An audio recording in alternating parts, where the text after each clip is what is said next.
Oui,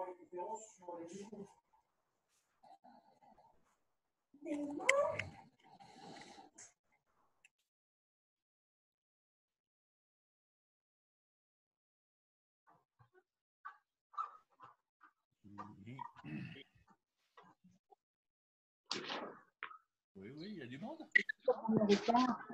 Avec acheter un outil. Hein.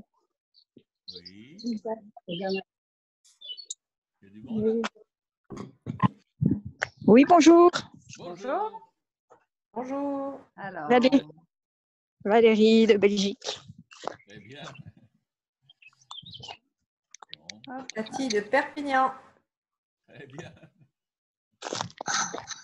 Noël de Bretagne. Nord Finistère. Ah bah ouais. Il faut pas confondre. Thalassa de région parisienne. Ok. Bonjour, Virginia de la région parisienne. Ok. Emmanuel de la région parisienne également. Ok. On va attendre qu'il y ait un peu plus de participants. Et puis, on va voir. Attendez une minute ou deux, quoi. Ok, pour commencer.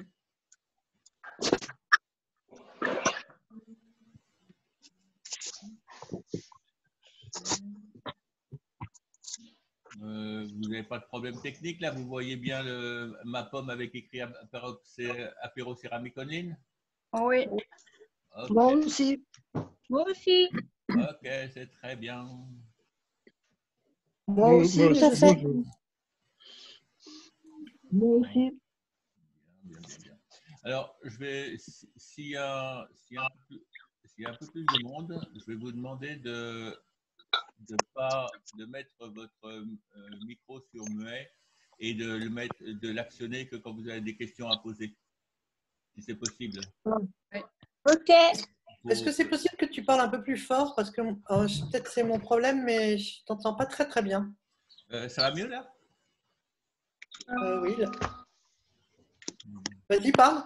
Oui, ben, écoutez, je n'ai pas grand-chose à dire, moi, mais est-ce que vous entendez bien? Là, c'est mieux. Moi, Okay. je reçois bien. Ok, bon. Ben, écoutez, on va commencer alors.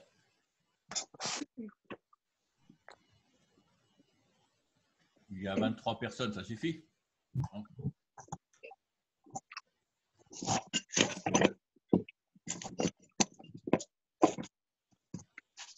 Bien. Bon, alors, donc aujourd'hui, apéro céramique numéro 2.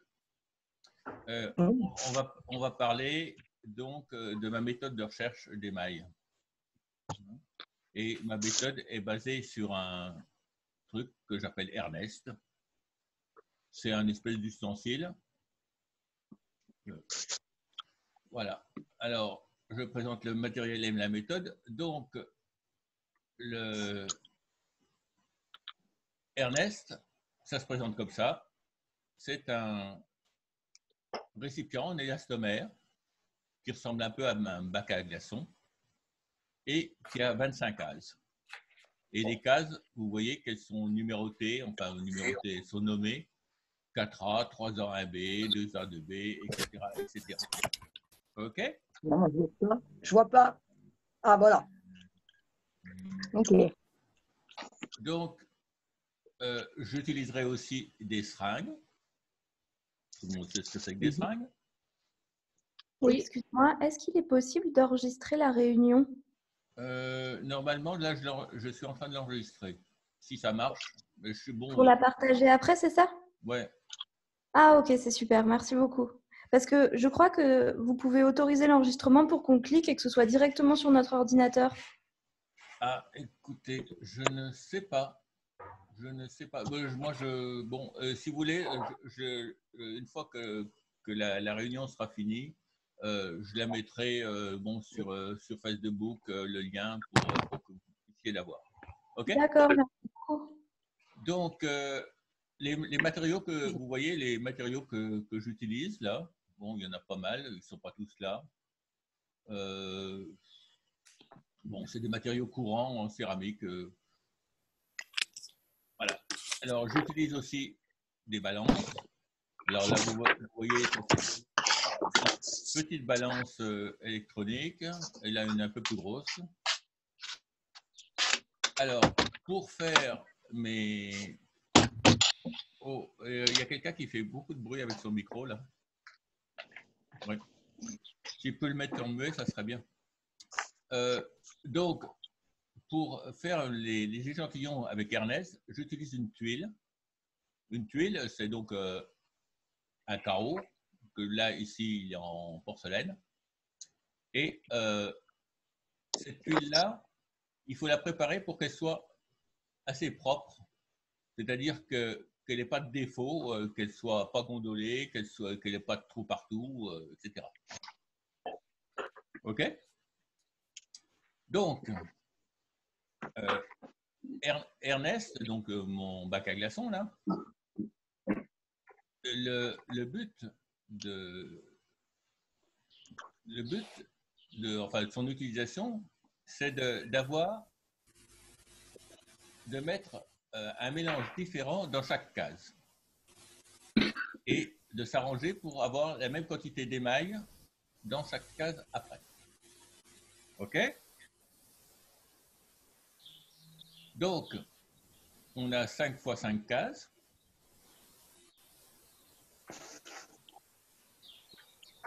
Et c'est un peu décalé. Donc, je vais vous présenter ça sur un exemple. Donc, on va faire une base. Une base, là, c'est un blanc magnésien. C'est donc un émail assez courant, à haute température. C'est un émail qui est en général blanc crémeux, assez doux au toucher. Enfin bon, un émail assez intéressant. Donc, voici sa recette. Et ça, c'est la recette de base qu'on va essayer de modifier dans un sens et dans l'autre. C'est-à-dire que on va partir de cette base-là, qu'on va peser. OK? Et on va modifier cette base pour faire progresser dans un sens le kaolin et dans l'autre sens la silice.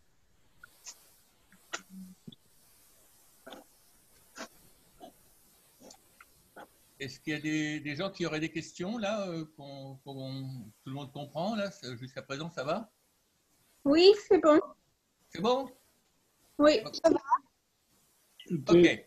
C'est bon. Ok. Ah, bon. Donc, on a notre base là, qui est ici. On va l'augmenter en silice. OK? Ça suffit. Et on va, dans l'autre sens, on va l'augmenter en kaolin. Et donc, on va faire une recette de base qu'on va diviser en 4. On va les mettre dans 4 récipients différents en mettant la même quantité dans les 4 récipients. Et on va mettre, dans l'un, on va rajouter du kaolin. Dans l'autre, on rajoutera de la silice. Et dans le troisième, on ajoutera de la silice et du kaolin. OK? Donc, on fait une progression donc, dans 2 directions, le kaolin et la silice. Donc, on rajoutera, dans notre recette, on rajoutera 4 de kaolin ici et 5 de silice là. OK? Donc, l'intérêt après de notre Ernest, c'est qu'on va pouvoir faire on va faire donc ces mélanges-là, et ensuite à la seringue, en mettant une certaine quantité de celui-ci avec une certaine quantité de celui-là, on va pouvoir faire des mélanges intermédiaires. OK? Donc, quand on va utiliser Ernest, on va remplir notre casier et on va le retourner sur la tuile. Donc, vous voyez que j'ai mis le A ici, le B ici, le C ici et le D ici. Ça, c'est sur Ernest, mais sur la tuile, on aura exactement l'inverse. OK? Donc, la recette du B de la base, c'est ça.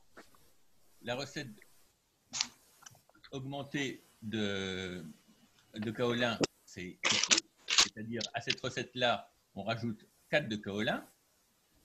Ici, ça veut dire quoi, 4 de quoi, kaolin? C'est 4 fois 8 grammes, c'est ça?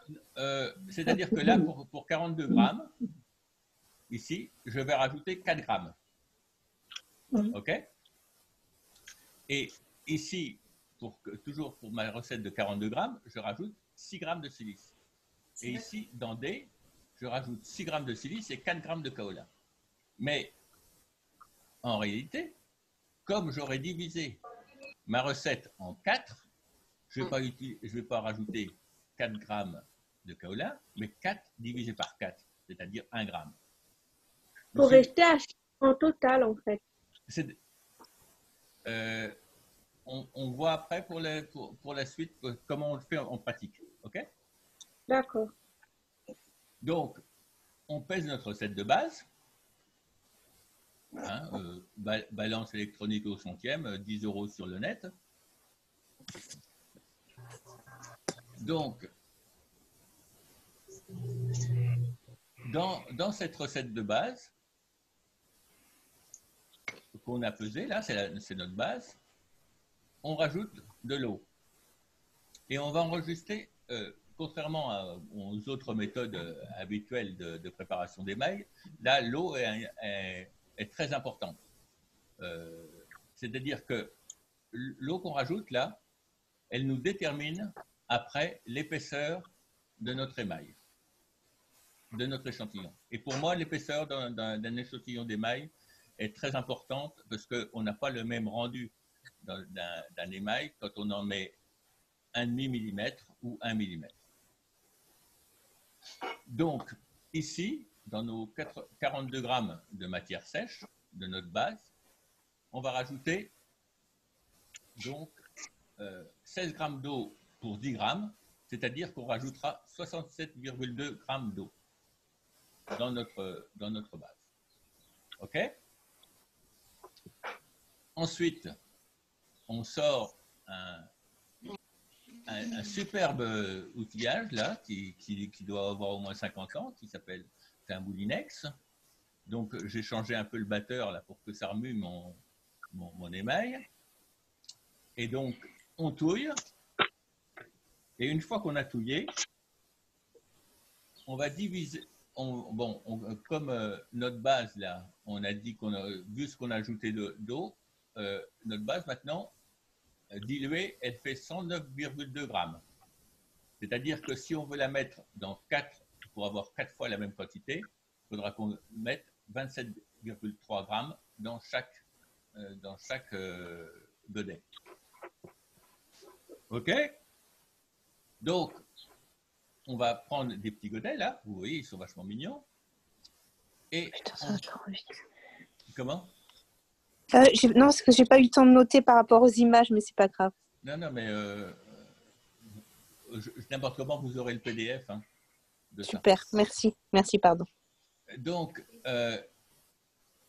notre base, qui est dans le grand verre, là, on va séparer, puis on va faire, donc, on en laisse notre base 27 grammes d'eau, 27,2 grammes dans notre verre, et puis on va faire les autres verres là, où on va mettre aussi 27,2 de base, 27,2 ici, 27,2 dans le C. Et là, pour bien s'y repérer, on va sortir notre arme secrète là, c'est des colorants alimentaires, et on va colorer le A en rouge, le C en bleu et le D en jaune. OK? Et ensuite, on reprend notre A et on rajoute le 1 g de kaolin dans le A. On rajoute bon, ce qu'on a calculé du kaolin et de la silice, donc c'était, je crois, 1 gramme de kaolin et 1,25 g de silice dans le D et 1,25 g de silice dans le C. OK? Donc, on prépare un lit pour Ernest, c'est-à-dire vous mettez une plaque de bois, une plaque de mousse et on pose Ernest dessus. Une fois que Ernest est posé dessus, on va le remplir. Donc, on sort notre seringue et on va mettre 0,8 ml de A dans la case 4A. C'est-à-dire qu'on utilise, comment dire, on considère que donc notre dose est de 0,2 ml.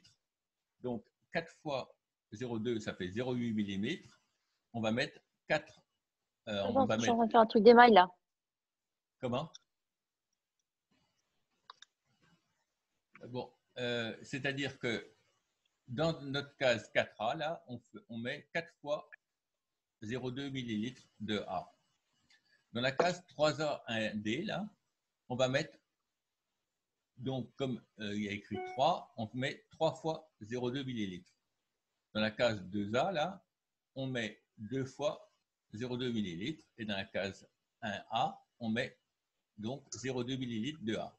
Et on fait tout ça, enfin, on commence par le A et on remplit donc toutes ces cases-là où il y a écrit A. Vous voyez, les cases qui y a écrit A, c'est sur le coin en haut à droite. Ensuite, on fait pareil pour le B, c'est-à-dire le B, on va mettre 4B ici, 3B ici, 2B ici, 1B ici, etc. etc. OK? Là. J'ai pas le début, non. Alors, ensuite, on continue avec le C. Qui est, oui, là, bon, on continue avec le C, donc 4 doses de C, 3 doses de C, etc., etc. Et on finit par le D, qui est en jaune, là. Et vous voyez l'intérêt des couleurs, c'est qu'on voit exactement si on s'est trompé ou pas. Parce que normalement, si vous voyez là que bon, vous avez le bleu qui est en D, à chaque fois que vous voyez qu'il n'y a pas le bleu ailleurs, et puis à chaque case où il y a écrit, pardon, le bleu, c'est du C, donc vous voyez qu'on a du C ici, tout le temps. OK? Donc, Oui. Ensuite, il y a des questions là? Ça va. Ça va. Bien. Donc, après, on va rajouter 0,5 ml d'eau dans chaque case. Bon, l'eau là qu'on rajoute, elle n'influence absolument pas parce qu'on sait exactement ce qu'on a en matière sèche par case. Et elle est là juste pour qu'on puisse retourner facilement notre Ernest sur la tuile échantillon. Mais du coup, tu vas changer l'aspect de l'émail de chaque case. Si tu rajoutes de l'eau. Non, parce que, Parce que là, si vous voulez, dans chaque case, là, bon, vu la dilution, on a 0,4 g de matière sèche dans chaque case. Qu'on rajoute de l'eau ou pas, on aura toujours 0,4 g de matière sèche. Mais par contre, quand on a à la partie d'avant, quand on commence à faire la base, là c'est important. Mais là, ce n'est absolument pas important. D'accord. Okay. Alain? Oui, question? Il y a une question de Jean et puis c'est tout qui demande pourquoi est-ce que tu commences avec 42 grammes? Pourquoi je commence avec 42 grammes? Pourquoi je ne commencerai pas avec 42 grammes? C'est la question. Ah. Parce que 100 grammes en fait. Ah, oui, parce que si vous voulez, par exemple, quand vous consultez un livre de cuisine, vous avez des recettes pour 6 personnes, pour 4 personnes, pour 3 personnes. En réalité, avec la dilution que j'ai, 20 grammes, ça suffirait. Bon, ben là, j'ai pris 42 grammes. C'est comme ça. Ma recette, elle fait 42 grammes, point. Hein. On n'a pas. D'accord. Ok, Ok, merci. c'est mon Molin qui nous a rigidifié l'esprit pour toujours être sur champ, en fait. Bon. Chacun fait comme il veut. Si vous voulez Momelin à sa méthode, j'ai la mienne. Ok, merci. Okay. Bon, donc après, ce qu'on va faire, c'est qu'on recouvre d'une feuille en plastique, là. On va recouvrir, donc, pour pouvoir le mélanger. C'est-à-dire, vous voyez, on a déjà notre sandwich, là, donc la plaque, la mousse, Ernest, une feuille de plastique. Ensuite, on remet une plaque au-dessus, on serre le sandwich et on secoue. Et on secoue. Et comme ça, on aura un truc qui sera mélangé. Donc, dans chaque case, on aura enfin, A, B, C, D se seront mélangés et ça sera correct. OK?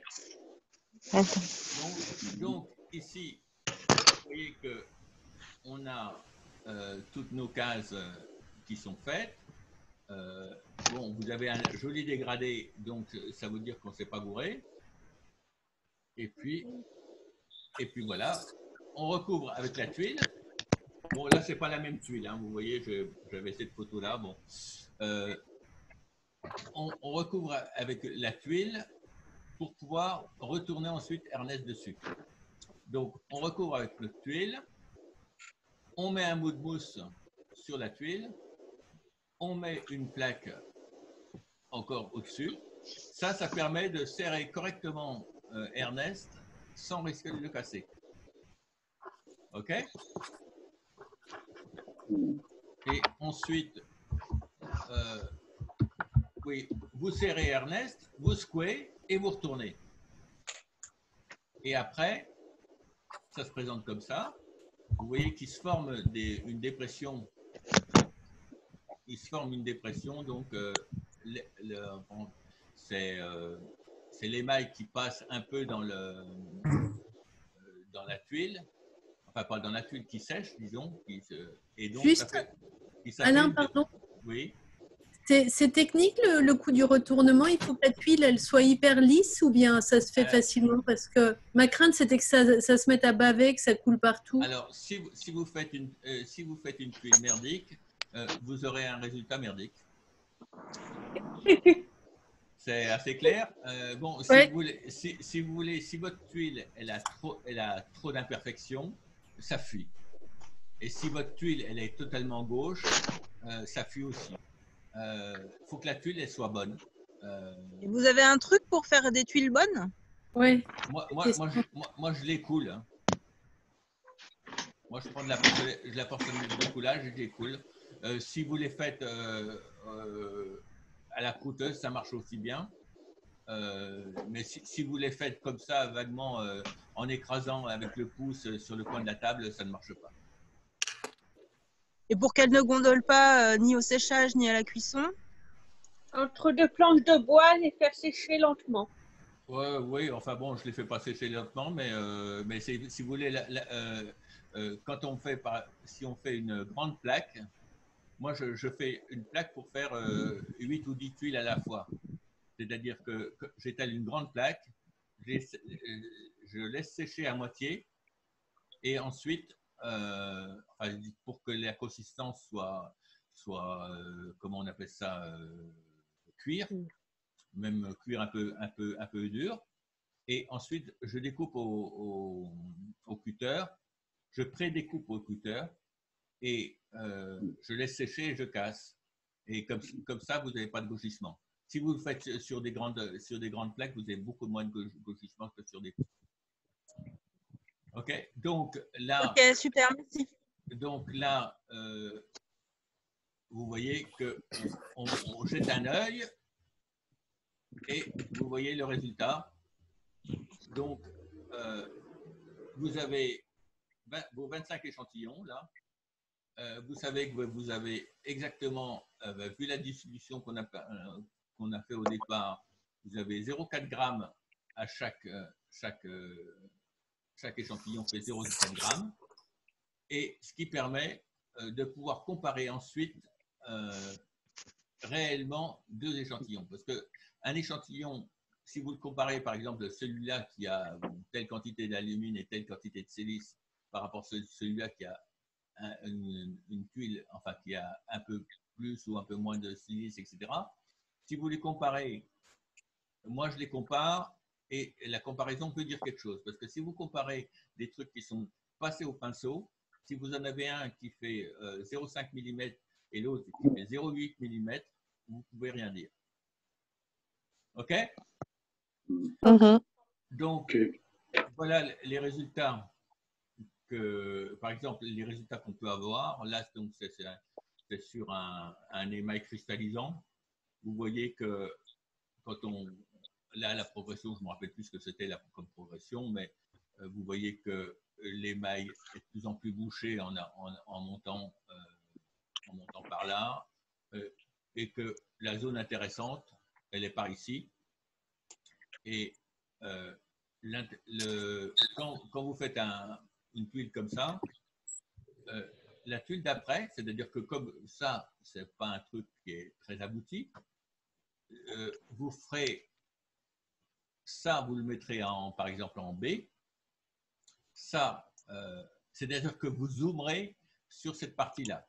C'est-à-dire qu'on agrandit cette partie-là en prenant notre nouvelle base, ça va être par exemple celle-ci, et on rajoutera, là on avait rajouté, mettons, 5 grammes de kaolin, et là on rajoutera que 1 gramme, et on fera encore de nouveau des intermédiaires, c'est-à-dire que la variation sera beaucoup plus faible quand on zoomera là-dessus.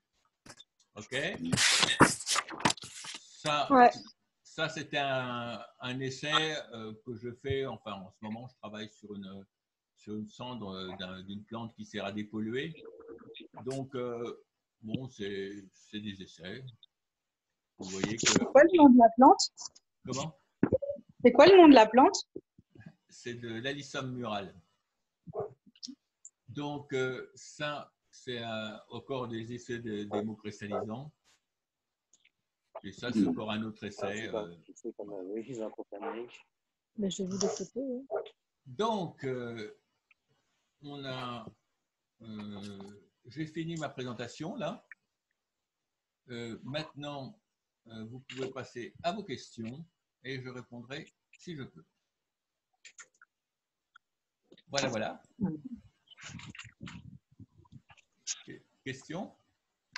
Moi, j'ai une petite question. Bonsoir, Alain. Bonsoir. C'est Florence. Je me demande comment on voit en fait le fondu, la fusibilité. On ne voit pas s'il coule ou pas l'émail puisqu'il est à plat. Voilà. Donc, si vous voulez, pour moi, dans un premier temps, je fais un test avec Ernest en cuisant à plat. Okay. Quand je vois qu'il y a des résultats intéressants, je reprends ma tuile que j'ai cuite à plat et je la cuis verticale. Comme ça m'évite de recommencer. Ok, mais vous la posez comment dans le four comme c'est de la porcelaine, je la pose, enfin, je l'appuie, elle n'est pas tout à fait verticale, mais je l'appuie sur une petite plaque d'enfournement, pardon. Une petite plaque d'enfournement, les plaques ultra minces, là, les plaques de 6 mm. D'accord. Mais par exemple, comme dans l'exemple que je vous ai montré là, où on avait 42 grammes d'émail, au départ, il vous reste de l'émail dans les échantillons, donc dans les verres A, B, C, D. Okay. Et donc là, vous pouvez récupérer un peu de cet émail et le mettre en vertical. C'est-à-dire que vous aurez fait d'une part votre test sur Ernest et d'autre part, vous faites 4 tuiles indépendantes où vous aurez du A que vous aurez mis en vertical, du B en vertical, du C, etc. Si A, B, C et D ne coulent pas, vous avez toutes les chances pour que... D'accord. Voilà. C'est un émail stable, en fait. Comment? Oui, si ça ne coule pas, c'est donc un émail stable. Bah, stable, il ne sera pas obligatoirement stable chimiquement, mais il sera stable en vertical, quoi. Ouais. Je ne sais pas l'heure qu'il est parce qu'on est limité en temps. Les 7h30. Ah ouais, c'est pour ça qu'ils me mettent. Donc normalement, je pense qu'il coupe au bout d'un certain temps, parce qu'on a le droit à 30 minutes de conversation. D'accord. Voilà. Là, il reste à peu près 9 minutes. Ok, bon, bah alors on a le temps. Alors, C'est 40 minutes. J'ai lu quelque part sur Zoom. Ok. Bah écoutez, on va voir. Donc, d'autres questions? Je crois avoir vu que vous le vendiez, le harness, si on n'a pas envie ou si on ne sait pas le fabriquer, c'est ça? C'est possible de vous l'acheter? Oui, alors, enfin bon, si vous voulez, je le vends, oui, à 35 € pièce. Il est donc disponible sur un site qui s'appelle Etsy. Oui.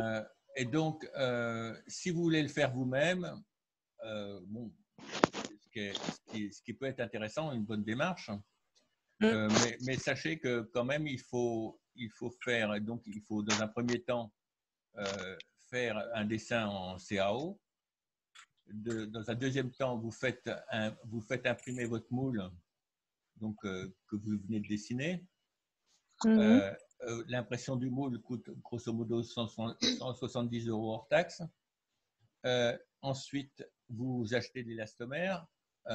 Vous versez votre élastomère, enfin vous préparez votre élastomère, vous le versez dans votre moule et vous mettez le tout sur une table vivante. C'est pas si facile que ça à faire, disons.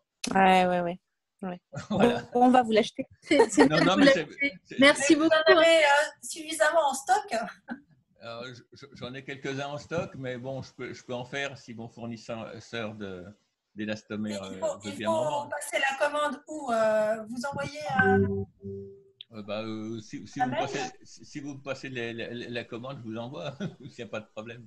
Ah, d'accord. Bon, ben, ok, très bien. Donc, par Etsy. Messenger. Non, non, mais vous passez par mon site de vente en ligne qui s'appelle Etsy. C'est plus simple pour moi. Ça m'évite des trucs administratifs dont j'ai horreur. Etsy. Ouais, Merci beaucoup. Etsy, ma boutique sur Etsy s'appelle, je crois, Alain Fichot Porcelaine. D'accord, merci. D'autres questions? Non, merci beaucoup d'avoir organisé ça pour nous occuper. Très clair. Merci Alain. Il n'y a pas de quoi. C'est pas le thème de la troisième réunion? Comment? Merci. Le thème de la troisième réunion? Le thème de la troisième réunion, ça sera, je crois, avoir dit déjà que c'était sur oui, les formules molaires. Ah oui, c'est vrai. C'est un sujet qui est assez vaste et il faudra que vous vous accrochiez. Oui. Quel était le thème de la première? Comment? Quel était le thème de la première? C'était l'analyse disons, des résultats d'un Ernest. D'accord. Et on peut récupérer la présentation de la première? On peut récupérer, oui, j'ai mis ça, j'ai mis des liens sur les échanges de recettes, je crois. D'accord. Okay. D'autres Et questions? le PDF de cette présentation-là, on l'a comment? Comment? Pardon, le PDF de cette conférence que vous avez fait là maintenant, on peut l'avoir comment? Vous appelez ça une conférence, mais merci. Ouais, j'avais pas le mot exact, mais alors l'apéro, voilà. L'apéro intello. Voilà. Donc, ouais, je vous mettrai des liens divers. Et maintenant, vous pouvez aller sur mon site et sur mon site, il y a une page stage. Et je vais mettre en fin de page, enfin en fin de la page, il y a différents liens avec des documents à télécharger. Autrement, vous avez aussi ma page, comment on appelle ça, ma page YouTube, où vous avez des différentes vidéos pour présenter Ernest. Vous avez même une vidéo totalement imbuvable. Où je présente je présente les diagrammes de phase, et là il faut vraiment s'accrocher. Vous n'irez pas jusqu'au bout.